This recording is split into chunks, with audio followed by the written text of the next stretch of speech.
لو بصينا للابتلاءات بمنظور دنيوي هنأذي نفسنا جدا، فلازم نبص لها من ناحية ان ده بيربيك ويعلم فيك وبيأهلك لمواقف وحاجات كتير ربنا سبحانه وتعالى شايلها لك.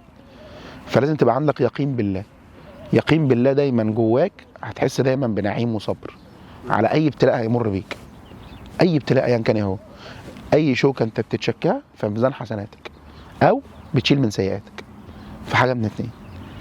الاثر اللي بيحصل فيك او الشيء اللي بيحصل فيك اذا كان سيء او اذا كان مفيد، اذا كان شيء او كان وحش، اذا كان حلو، فالاتنين حلوين ليك. لان ايه؟ عجبا لامر المؤمن فان امره كله له خير، ان اصابته سراء شكر فكان خيرا له، وان اصابه ضراء صبر فكان خيرا له. الاثنين خيرا ليه.